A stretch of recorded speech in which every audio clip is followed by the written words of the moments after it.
I'm just talking about logging into anything. 170. Now it takes three-factor authentication.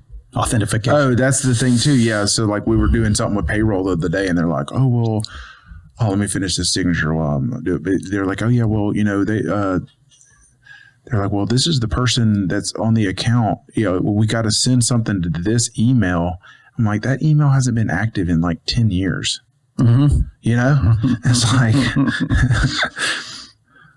yeah. I don't know how to get into that. I do find I spend a lot of time looking for passwords and double clicking whatever to get into an email. Then you click an email and it's like, you need to sign in again. Mm-hmm. Why do I need to sign in again? I'm already in the email to check the email. Yeah. Yeah. So the worst, the most frustrating time that happens for me is buying concert tickets. I've missed out on some good ones. Buddy. It's like, okay, I've been waiting in the queue for 20 minutes. Mm-hmm. It's like, it's your time. My time. No. They're like, oh, well, you got to log in. Oh, or like you get skipped. Yeah. They're like, I picked my tickets and everything. They're like, oh, you got to log in. They're like, oh, but we need to authenticate it. And it's like, okay, well, now I got to go to an email, then to my phone. And by the time then I've lost the tickets. They're like, oh, no more available. You're like, oh man, you're never going to get those Sphere tickets for Metallica. Well, I'm, that'd be interesting to go to. Look, I'd say Busy Smalls live remote podcast from the Sphere. Yes. Right before Metallica kicks off. I think that'd be a good pod, wouldn't it? Yeah. I think it'd be, I think I've been looking for a good reason to go. Me too. Yes. Me too. I think. And that, for us, does it get better than that? Maybe. A lot of people, this is funny when you find out how many people really understand what a write-off is and what it is not. Many people do not understand that. Yes. And I find that I was just talking to our marketing guru, producer extraordinaire, Kaylee, yes, and she struggles with the idea of a write-off. And she's like, it's just a write-off, and I'm thinking, I don't think that's how it works. But, us going to Metallica, the Sphere, from all the money we make at Busy, yes, we need a write-off. Yes. Right? Are they, I don't know if entertainment is, you can't write it off this year. If you're bringing a client. You have to make it business. Well, I'm saying, but if you bring a client, that's what I'm saying. Yeah. So who would be a client? I don't know. Busy Smalls. Here's what I do. Because on my taxes, I'm labeled as a real estate professional. Okay. So anytime I travel, I just got to go look at one house. And that's it. Yeah. Yeah. And look, you are a customer of ours. You've bought stuff. Absolutely. So a repeat customer. Entertaining a client. A repeat. Right? Yes. So I think we're good. Yeah, I think we're good. We've worked this out. Metallica at the Sphere. Here we come. Done. Does the IRS listen to our podcast? Excuse us, Mr. IRS. Is your mom in the IRS? Mr. S. Yeah. Okay, listen. So we came together, episode 87, to talk about a few different things. Yes. Here's something that's on my mind. Yes. Okay. Staying hungry. Mm-hmm. Staying hungry. When I say that, what do you hear?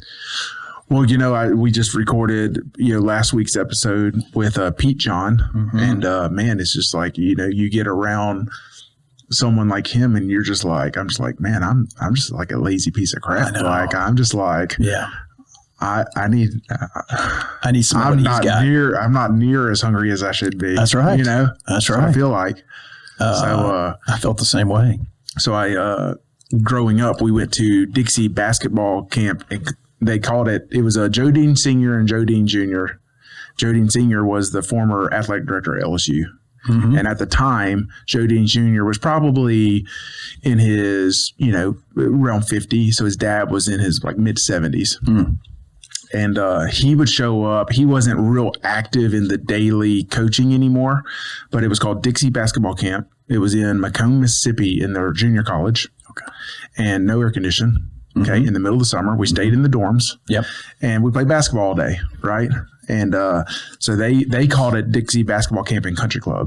And so, so anyways, now, they might have changed the name from Dixie basketball camps to the basketball camp. Right. So anyway, so we're at Dixie basketball camp. Well, Joe Dean Sr. would come in every morning And the guys were warming up, and he'd get all the guys in the middle of the gym, and he would say, every morning, he would tell this. I might have said this before on the podcast. He'd say, every morning in Africa, a gazelle wakes up, and that gazelle knows it must run faster than the slowest gazelle or it's going to get eaten to death. And then he said, every morning in Africa, a lion wakes up, and he has to run faster than the slowest gazelle or he's going to starve to death. Mm-hmm. And they say, so my question is, who are you chasing? And who's chasing you? Wow.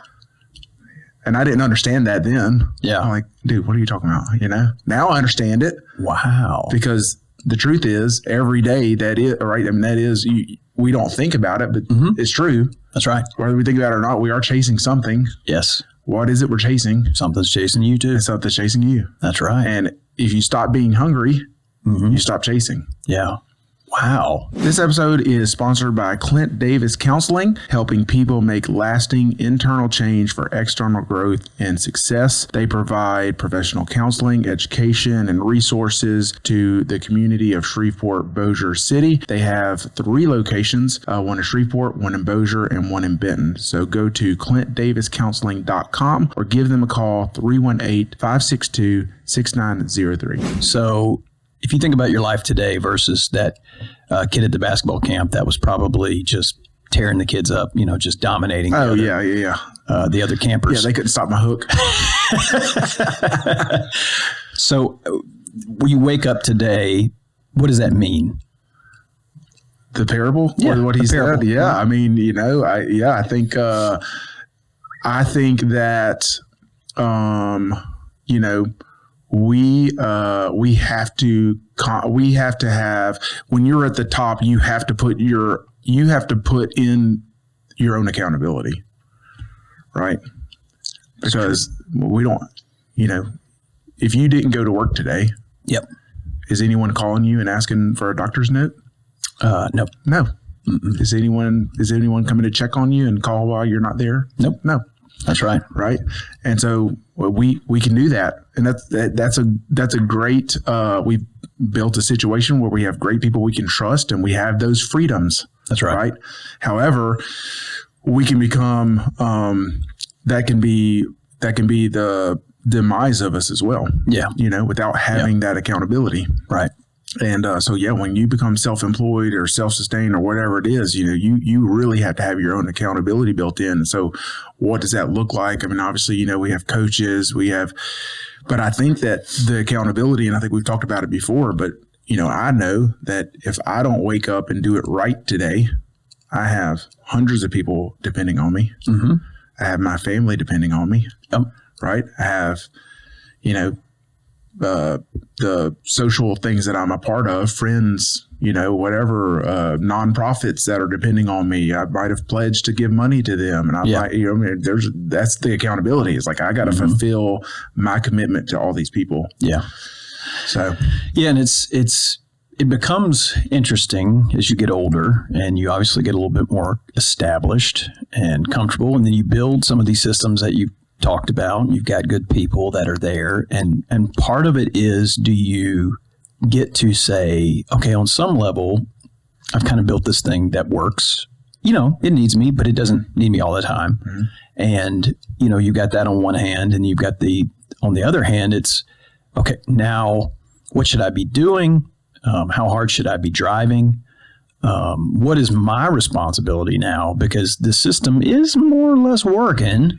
Again, it's not going to totally run itself, but hey, you know, you got good people, you got some processes, you got things that you've put the time in and you've invested in those things. Sure. So now you're reaping a reward, which is a little extra bandwidth. Now what? What do you do after you catch the gazelle? Right.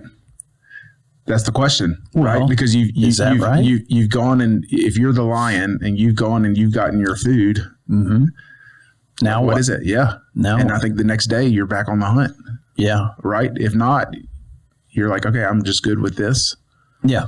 You know? Yeah. Well, and then do you go into other, you know, I think about my world, and it's just, you know, there's working inside the box and working outside of the box. Mm-hmm. And now is my time should be more oriented towards the next box, a different box, some other kind of thing that plugs into the box rather than just, hey, let me go in there and do the work that I'm more or less have a, store leader to do. Yeah. Where should I be spending my time? What should I be working on? Sure.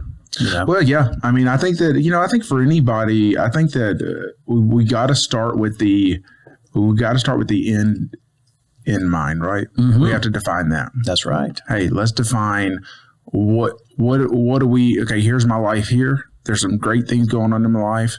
There are some things that I wish were here in my life, or I'm looking, what do I want my life to look like in 5 years, 10 years, right? And then you kind of reverse engineer it. And, hey, if I want to in 5 years to have this, or if I want in 10 years for my kids to have this, or if I want my life to look like this, well, I got to, reverse engineer it. And then, so I think that, just, whenever I talk to us as guys, we're procrastinators, and that's what happens. Yeah. And so we have got to, when we have an idea or a goal or a commitment, or, we get real super excited about something, we have got to tell somebody. We have to have other people around us that share that, and we share that, and we're like, hey, and then we have to empower them. Hey, hold me accountable. Yeah. Like, I want to do this. Ask me in a week, did I do this? Okay. I like that. But we have to do that, because if not, nobody cares. Right. You're right. We have to engage our own accountability. That's a huge part of this conversation. Yes. So if I were to ask you to distinguish in your own life between contentment and complacency, how would you skin that cat? Contentment and complacency versus complacency. Okay. Can you identify in your life where you're resting in a contentment that obviously, look, you built these systems, you've got, the ability to go to the Metallica at the Sphere and go to Dave Matthews in Charlotte, or all the places you end up going. You've got the ability to do all that. You've got that contentment. You've got a good family. You've got kids that are, doing the right things, turning circles aside from the traffic cycles or whatever you call them. You've got all those things, right? And naturally you should go, wow, this is great. Look at this. This is awesome. I was a 19-year-old kid that had nothing and didn't know what he was going to do with himself, right? You had all this like, hey, I got this big world I got to go conquer. And now you look at yourself at 45, I guess, and you've achieved so much of that. And there should be a natural element of contentment, right? Your risk aversion is probably lower, right? You're probably not looking to go borrow $20 million. Sure. So the other side of that is complacency. Like, I'm going to go on these trips. I'm going to drink margaritas by the pool. I'm just going to chill out because I don't have to deal with it. I don't have to deal with it. Yeah. And so how do you navigate that well-earned contentment versus what could easily become complacency? Yeah. Well, I think being complacent is to me is a dangerous place to be in. I mean, I think that if you get to a apathetic approach to your business or your leadership or your life, the problem is that nothing stays still, right? So there's really no so like you're either moving forward or you're moving back, right? Because you got to remember something's still chasing you. Yeah. Right. And so you get complacent, something's still after you. Or maybe that key person is taking another job this week and they're about to drop it on you, right? Yeah. This episode is sponsored by Ivy's Building Materials with 3 locations in Halton, Blanchard, and Mansfield. We are your locally owned home center. We have hardware, building materials, anything you need to build a house, to fix a toilet, to paint a room. Come see us at Ivy's Building Materials and see the service that we are known for. IvyLumber.com. Yeah. Yeah. And that is, that's tough. It's tough to get when you are in the mindset of being complacent, it's tough to re-engage. You kind of have to stay engaged, But, I like what Pete said at the end of last episode that his dad says, he's like, hey, I don't want any more. Just don't take what I have. I did think about that. Is that like theologically sound? I don't know, but it's like very true. But and here's what it is, and that's why I go back to what do you do after you catch the gazelle? Because what we tend to do is we have a characteristic, or we have this drive built in to obtain to get to a place where we're content, right? And then if we're not careful, we shift our mindset to now just protecting that. We don't want anybody else to have any of our gazelle we just caught. Yeah. Right. Yeah. So now we changed. We're no longer trying to grow and expand and go forward. We're just trying to protect what we have. That's right. But it never works that way. Yeah. Right. You just start sliding back. Yeah. Your revenue starts dropping, and you see what I'm saying? Well, to the degree it's like lifestyle maintenance. Yeah. You know, and you do lose a lot of your risk aversion, and you do lose a lot of the just inherent ambition. Like if you would have asked me at, my early 20s, how many stores did I want? I'd probably say, well, I don't know, 100, 200, something like that. You ask me now, I'm like, 5. I have 3 and I actually want 2. That's right. That's right. Yeah. But what changed? Did I change? Yeah. Or did the realities of a lived life show me that, hey, maybe this is not what you thought it was. Yeah. Maybe this is not what you thought you wanted. Yeah. Maybe the reality looks like life is better this way. What do you think?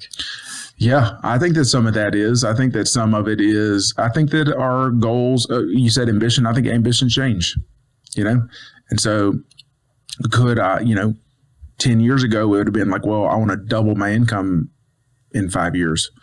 Well, now it's like, I want to double the amount of time I spend with my kids. Yeah. Right. It just changes. And so we kind of have to change, but it doesn't matter necessarily if it's a monetary thing, a time thing, if it has to do with family, if it has to do with work, if it has whatever it is, it still goes back to, we have to engage accountability to reach it. Yeah. Because we're guys, and we're just we need someone, we need a constant reminder. Yeah. And how do you find that? Well, there's nobody knocking on your door asking you, hey, I really want to help you succeed, Josh. What can I do for you? What can I do for you tomorrow to help you succeed? Right. Nobody's doing that. I don't know. It'd be great if it was, a spouse or a kid. Yeah. Hey, I really want you to succeed today. You know what? You want me to call you around noon and just cheer you up? Is that happening? I don't think that happens for anyone. No. Does it? No. And so, I think that going back to that book, I think it was in the book, The Advantage. But, he talks about how the person at the top needs to be the CRO, the Chief Reminding Officer, right? And that's it. We just need reminders. We need reminders of why we're doing this. Yeah. And that's really, you think of difficult conversations, you think of difficult, recently just in my businesses, I've merged some companies, which means I don't get to make executive decisions in 2 seconds anymore. Right. Like it's more, and then as it gets frustrating, right? Because I'm like, oh my gosh, I know this is the decision I would have made. Now I'm having to take longer to make it, and I have to go through this. But then I have to remind myself, I did this for a reason, right? So I have to remind myself why I did this to begin with. Why did I do this? Yeah. And then I'm like, okay, well, how's this beneficial to me? Well, before I made a bunch of bad decisions, right? Because I didn't have to articulate why it was a good decision. I didn't have to make sure it matched my vision. I didn't have to, take time and really think through it, And so it's actually a good thing for me. Yeah. To have to do that. And so, but it just goes back to that reminding. We should have to remind ourselves, hey, this is why we're doing it. This is the end, right? This is where we're going. This is the destination. And we have to remind ourselves of that. So, you said something about what's in it for me. And I'm wondering to the degree where you are now in your career, do you see yourself as putting together these sort of stackable gains that one day you will get to harvest the field? Or do you just, honestly, if you really ask yourself this, would you say, actually, one day I'm just going to harvest this field and life is going to be great? Yeah. Or I just really love planting soybeans. Like honestly, where are you? For me, if you asked me 10 years ago, I was like, hey, I want to be retired when I'm 50, cash out and have freedom. Mm-hmm. But man, I just don't, the areas where I am content, I don't know. I just, the more I think about it, like this idea of retirement is just like some of the most miserable people I know are retired. Yeah. Right. Mm-hmm. And then, you see people that retire, their health declines. They just die. Yeah. And it's just like, well, that's not good. That doesn't sound fun. Right. Right. And then it's like what I do on a daily basis and the conversations I have and the building and all this stuff, it doesn't drain me. Yeah. In fact, I was not feeling well on Monday, so I didn't go in until that afternoon. And I'm just like, did you have a doctor's note? Yes. Will you send that next time? Will you send that to me? Just next time you miss, I want to. I emailed it to myself. Yeah. I texted it to myself. Mm-hmm. No, but I just can't even. I don't know. It's just like just not do it. Yeah. So I feel like for me, the way I view it is all of the moves I'm making now is just making a pathway for more opportunities, right? I mean, I have what I've done in the past 10 years has allowed me to have way more opportunities in the next 10 years and being able to take advantage of those opportunities, right? And being able to have doors open because of the work that I've done. So that's where I'm at. So rather than looking at it like a big harvest that one day you just get to kick back and harvest, you see it as just a succession of more doors opening in the future. Yeah, through the work that you're doing. Yeah, that's interesting. I think we just keep making it bigger. Just keep building the pie. I like what I'm saying? So like, and you may never get the harvest. Yeah, never. Sure. I mean, you have to, what's the old saying? Plant a tree that one day your kids will enjoy the shade of. But I'm living off the field. That's right. We're going to farming, you know what I'm saying? You're getting some crop. Crops are better. Yeah. I think now that I'm thinking about it, I do in my mind, I think about, the big harvest one day, what would it look like? But I think ultimately as we're sitting here talking, I think my whole life, if you're going to sum up my adult life in terms of work or output, it would be organized around cultivating and leading a vision. Mm-hmm. And I think that's probably what animates me the most now that I think about it. Mm-hmm. And, let's say the harvest comes, let's say it doesn't come. Would I still be able to lead and cultivate a vision? And how could I find that opportunity as I get older? Sure. Yeah. And I think I don't view it as an either or. Because I think that the idea of retirement is freedom, living your life to the fullest, right? All the traveling, whatever you like to do, getting to do it whenever you want to do it, golfing, whatever. Mm-hmm. But to me, that trade-off doesn't have to be, well, now I don't also lead and operate my businesses. Yeah. I think it's both and. You can just create more space to do. Yeah. And have more people, right? I mean, I think that's the proper way to scale is, and the bigger you get, you should be doing less. Yeah. And you should be laser, like the amount of time you're spending on what you're passionate about and best at should grow. All right. So this is great. I love that you've opened up this box of chocolates for us. All right. Okay, so I follow what you're saying, right? Your company's growing. Let's say you started at, $50,000 and now you're doing 20 million revenue or whatever. Cool. And you're saying to yourself, okay, look, well, we're going to keep growing. We're going to keep getting bigger and bigger and bigger. I'm just going to do less and less and less, right? Mm-hmm. That's kind of what you're saying. Sure. Right? So on one hand, I go, yeah, you know what? That it does track that this should be doable. I think my brain immediately just jumps up to like, oh, red flag, red flag, red flag. Who's driving this thing? Yeah. If you're not, you're going to look and say, our fearless leader is in Maui. Yeah. And I'm here, cooking the pizzas. Yeah. So, or cooking the dillas. Yeah. So how does that work? That's a good question. I feel like, everybody has to be winning, and so, and I think that's where as long as everybody's winning in an organization, then keeps going. But, I like the idea of my organization it's already bigger than me. Mm-hmm. That makes sense? Yeah. Yeah. So it's really the vision is the driver. Yeah. And I know that's kind of idealistic to say, but you're just saying like, hey, well, if you're in Hawaii, who's making sure that your people are showing up and doing their job? Yeah. Right. Yeah. Yeah. Well, not that. Okay. Right. So that's a part of it. Okay. But it's not all. Okay. Because for a business to grow, we talked previously, and we saw the energy, we saw the passion of Pete John. Yes. The fire. Mm-hmm. It was burning, right? Yes. And you can see why people are attracted to be around him because he had the fire and he's burning. Yes.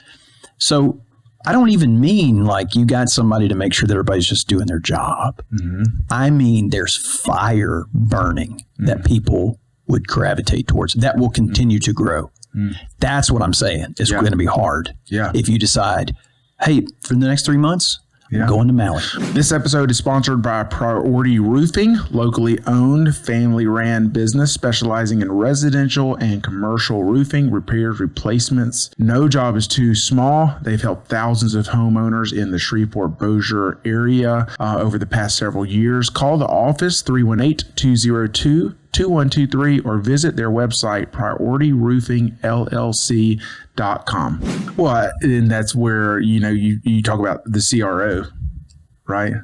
It's my job to remind. And I just have to keep reminding, hey, here's what the future looks like. Here's why we're doing this. Here's why you're working with me and not starting your own company. Here's the big picture. Yeah. Right? So you hire me and I'm going to take over. Yeah. And you're going to go to Hawaii or whatever. Yeah. What are you telling me on your call? And I hear the waves in the background and you're out there on the hydrofoil or whatever. What are you telling me on the conference call? Well, like, hey, boss, it was. But I think that, this idea. So if I'm going to Hawaii to get away and take a break and whatever, I don't feel guilty about that. And I don't think my employees or team members would resent me for that because I'm also wanting them to do that. It's not like, hey, you guys have to just work so I can go vacation. Yeah. I'm like, hey, you shouldn't get to the end of the year and have days left. Right. You need to go do things. Yeah. Go. Yeah. Go do things. Now, I want you to have your job covered. I want you to have, what I'm saying? So it's not a, because we all have heard of those people and we've all, one of the things, golly, what book was that in? I think it was a Malcolm Gladwell book, but they measured the percentage difference of the owner's or CEO's salary versus the average employee. Mm-hmm. And they tied this correlation to how big the headshot was on their annual report of the CEO. Full page. Is that hilarious? Yeah. Yeah. And what is it? It's like over now in big companies, it's like over 100 times. Yeah. I think, right? What that is. Yeah. Yeah. I'm saying like the average wage versus the CEO. It's like over 100 times now, which is crazy. Yeah. So, I think it goes back to values. I think it goes back to culture. I think it goes back to vision. And so look, I got the vision, buddy. Yeah. I'm just saying, like, okay, would this work? Like if you hit 55 and you're like, I don't want to sell anything. Yeah. Right. Mm-hmm. Because I love being a part of the team. Yeah. But I'm going to just work 6 months and then I'm going to go and like hang out, in Hawaii for 3 months. And I'm going to go and hang out in Sweden for the other 3 months. Mm-hmm. Would it work? Could that actually work? I don't know. I think with the right people, I think with the right system, it would work. Yeah, I think so. I guess it's just like, what value are you providing at that point? Yeah. Well, I think that we keep casting the vision, right? And so it's like, well, what role can I fulfill in a company that only I can fulfill? Yeah. And then maybe to that point, you become much, much more of an owner than an operator. Yes. And you really take more of an ownership role. Yeah. You're kind of like the guy that owns the Washington Wizards. Sure. Well, and I've talked about this book so many times on here, but that book by John Ortberg, The Sticky Teams, right? And we're actually, interesting enough, because he used this analogy of you're a track star when you start a company. You do it all. You run the race, you throw the javelin, you're competing in all of it, right? Mm-hmm. Then you go to golfing buddies. Yeah. And so all the decisions, you're playing golf every day. You're on a cart together. There's four of you, and you're making all these decisions. Then he talked about going to a basketball team, and you might have a coach, but then you might have a basketball player that can play center and point guard. They can do multiple roles, right? And then he ends with the analogy of going to a football team. Well, now you have specialized, right? The quarterback just plays quarterback. Yep. They don't kick, right? Then you have a coach that coaches that quarterback. Yeah. Then you have quarterback coach. Then you have offensive a coach, coordinator. Then you have a coach, coordinator. A wide receiver coach. You have all these specialized things, right? Yeah. And we're kind of going to that with my plumbing division, and that we're going kind of from a basketball team to a football team. And when that happens, there is a disconnect between the people at the bottom and the people at the top. Sure. And that's 100%. Hard for people to do. That's hard for an organization. And ultimately there's casualties in that process. Mm. There are people that they want the golfing buddy. They don't like that the boss now is not the golfing buddy. Yeah. And can't go to happy hour after work every day and discuss business. Right. Yeah. And so when that happens, it's a lot of change, but you have to be okay with that. And that's tough to do. But like now I know, like I don't know everybody in my organization. Mm-hmm. Personally, I don't know them. And as awkward as that is, it's just reality. And so now my time folk changes where I knew everybody in the organization and I spent all my time investing in them. Now I invest in, 8 to 10 people. Yeah. So, yep. You grow that team out. Yes. And so that's really what it is that you're just, you're really, when I say you work less, that's what I mean is the bigger you get, the more you scale, you're not investing in 100 people anymore. You're investing in 5. Right. Right. And empowering them. Yeah. Well, look, even the privilege to get to come and record this podcast on a work day, right? Yeah. Like that's something that I would say achieved, but it's something that I'm enjoying the benefit of. Yeah. Because there's certainly a time in my life and career where I could never do this. You've made money sitting here. I mean, we'll see. Or lost money. I'll go find out. Yeah. That's right. Probably lost some money. But even this achievement for me is huge because I remember having a friend tell me he'd want to meet we'd go to Denny's for breakfast. Mm-hmm. And, he'd be like, okay, man, when can you meet me at like 8:30? I was like, man, 5:30. Yeah. And we would eat at 5:30 because I literally had to be there at 7. Yes. And so, now I was like, when do you want to go, man? Yeah. Yeah. Well, and that is that, and that, and I use that a ton with my people. I had a conversation last week. Somebody said, hey, I'm just not sure, I'm doing things right. I have an opportunity to go work for this company. And so my first question is, okay, well, tell me about this company. Oh, well, they're a national supply. Mm-hmm. I'll be on the floor. I'll be on the floor selling products. And I was like, oh, so they have multiple stores. And I was like, okay, yeah, well, what are their policies to take off to go to the doctor or to go to a kid's, oh, they're getting an award at 10 o'clock in the morning. Mm-hmm. You taking a half day? Yeah. How are we doing this? And so what's our company vehicle policy like? So it's just that. But yeah, no, I agree, and it's crazy how many people I talk to or like I might interview and like, they're like, hey, I can only interview like on a Saturday. I work 7 to 7. Yeah. that sort of thing. I'm kind of like, well, respect, man. I respect that. I do respect that too. Not leaving work to go interview. I like that. Oh, I've also had people show up in their company vehicle. That's right.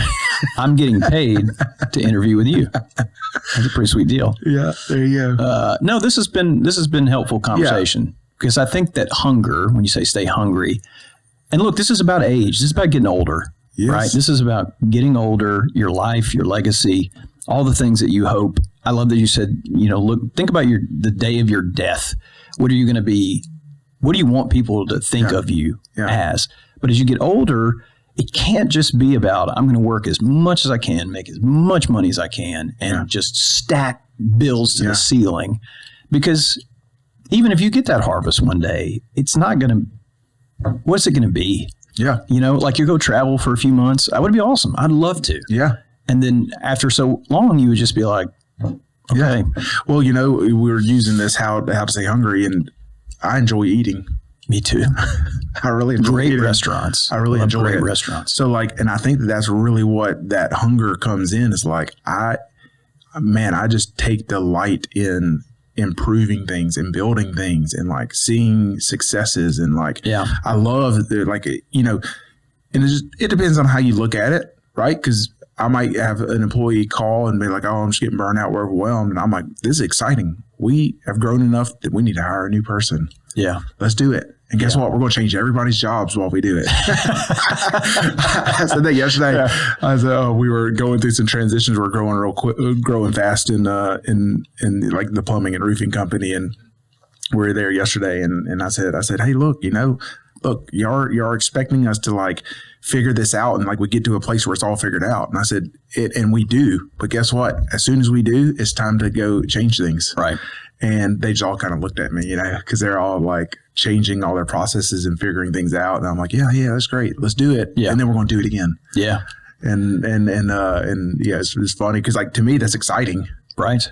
But not for everybody. Not for everybody. No, change management is one of the biggest pieces of leading an organization, making sure that people can stay mentally flexible for the changes coming. Yeah. And hopefully you make smart enough decisions that you run the car into the ditch. Well, when you find those people, do whatever you have to keep them. Mm-hmm. They're hard to find. That are cheerleaders for, hey, this could be better. Yeah. This could be better for all of us. Yes. And hey, you just tell me what I need to do. Let me do it. Not, I wasn't hired to do that. That's right. That's right. Yeah, we didn't talk about this in the very beginning. Okay, well, maybe the time's come. Maybe it's time for another change. Mm. So really good stuff on staying hungry here today. Yeah. So, and look, and it kind of goes back to it. Does it continue with what I'm currently doing? And that's another thing too. So maybe, I don't know, maybe in 10 years, I have a whole different business that I'm building. Right. And your priorities are totally different. Yeah. But that's the thing is it's not that I'm stuck this is what it always has to be. Yeah. It's just that I'm always going to be doing what I'm currently doing. Yeah. Does that make sense? Well, that's right. So the mentality shift for me today is that, you're looking for a period at the end of the sentence. Yeah. And it's comma. Yeah. Well, I remember meeting with, it's always the financial guys, that's always well, you're retired. Let's plan this out. You need to retire. That's right. Oh, and yeah, of course. I'm like, well, when did retirement ever start? Mm-hmm. I don't know. I don't think most other countries and cultures have retirement. Yeah. It's a very Western thing. Mm-hmm. And so, and then I'm like, and you're saying I have to hope the government comes through for me to retire. Right. Yeah. Well, I don't want to hope there. That doesn't seem safe. No, it doesn't. Mm-hmm. So, but you're clearly building a lot of things. Are you building, you're building enough resources so that you don't have to do exactly what you're doing today? Sure. Yeah. Yeah. How do you do that?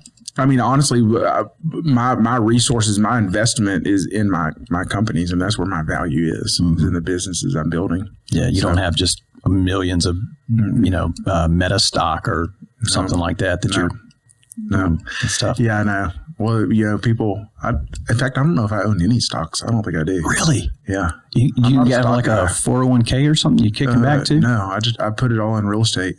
Well, that's what you know. So, well, that's what I know. And like, I feel it's more, I have more control over that. Yeah.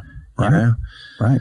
A little bit more control. I can see it. Mm-hmm. I like it. Put it in real estate. I have no control. Yeah. I have no control over whatever stock I'm investing in and their CEO doing something stupid.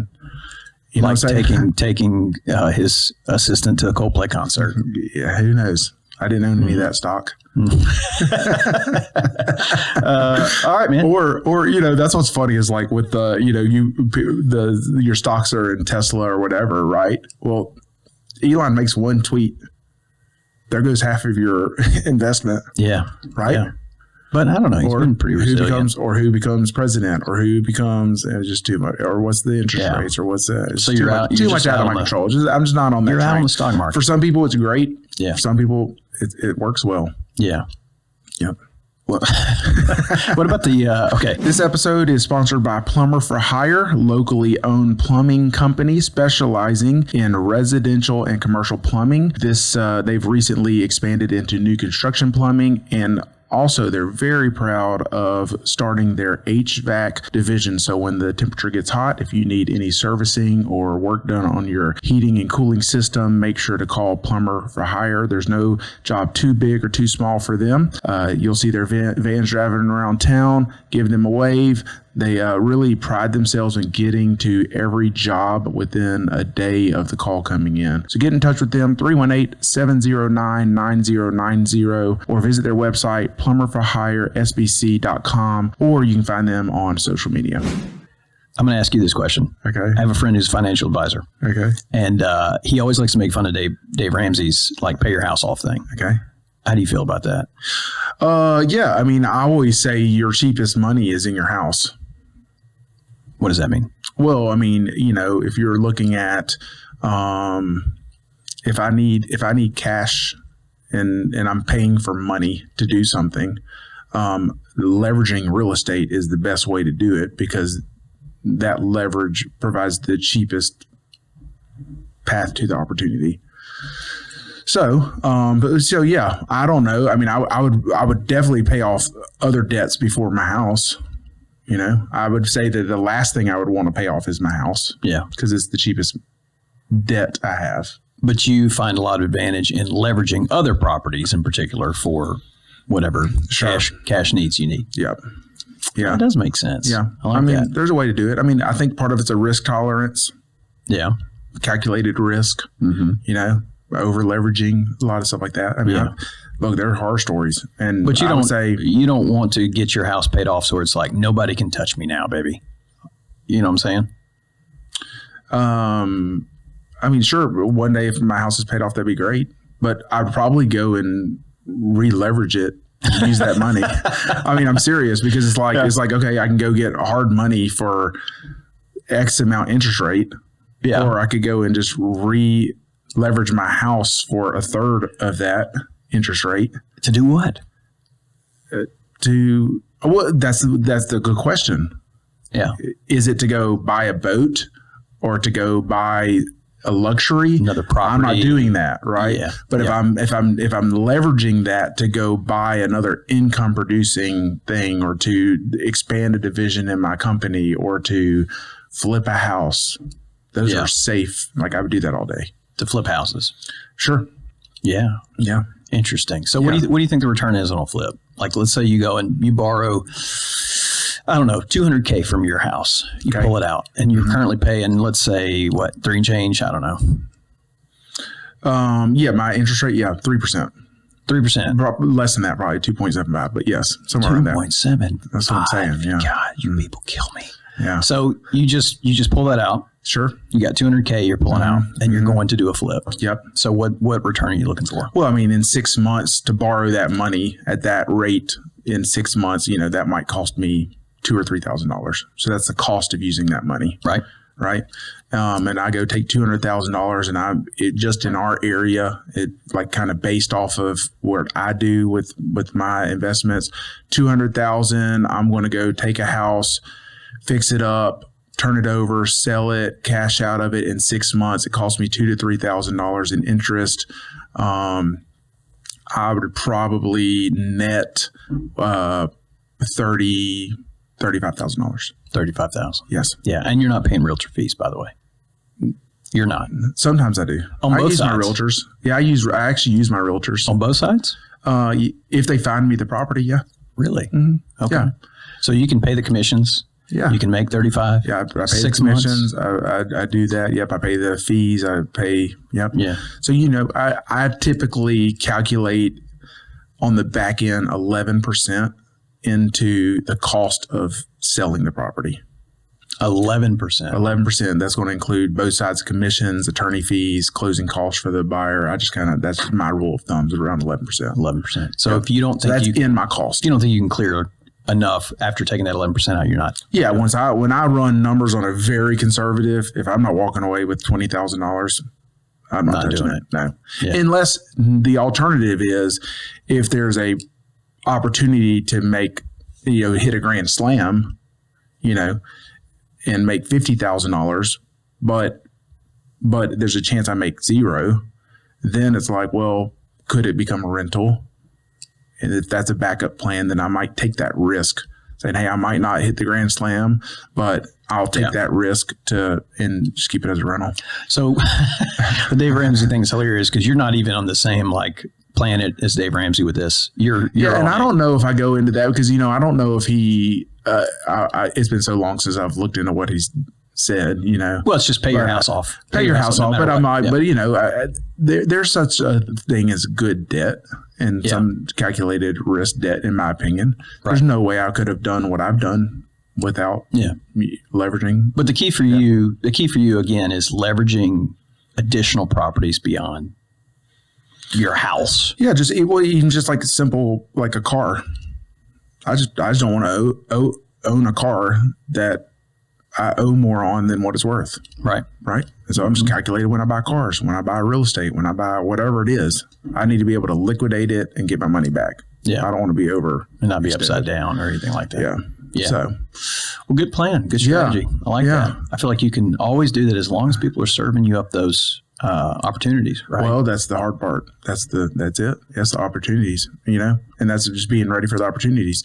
And, there's some people that are so hungry, they will jump at every opportunity because they just want to do something. Right. But that's not good. No. I mean, I don't know what the ratio is, but, I probably, if I'm just talking about real estate, I might take 1 out of every 10 that's presented to me. Really? Yeah. 1 out of every 10. Yeah. Wow. Or you think about business opportunities, right? Maybe I get 10 ideas or 10 opportunities for a business venture. I might take 1 out of those. Yeah. 1 out of 10. Yeah. So you just don't take all of them, even though, I can justify taking all of them. Sure. I want to buy all of them and I want to do all of them. Right. But yeah. And it's naturally in your skill set because as a connector, which is what you are, you're able to really easily, I would think, find the people that you need to form those teams. Mm-hmm. And that's probably your, I'd say, greatest skill. What do you think? Sure. Yeah. I think so. Yeah. I like that. I think so. You got a plan and you know how to find the people. Yes. Yeah. All right. So staying hungry. Staying hungry. All right. Well, quick shout out to the sponsors. Yeah. Sponsors, Plumber for Hire, Priority Roofing, Clint Davis Counseling. Ivy's Building Materials. Yes. Stay hungry out there, my friends. Yes. Thanks for listening. Thank you. We do have a request for some merch. Some merch. Okay. Hoodies. Hoodie, a baseball cap. Blue jean shorts. Cufflinks.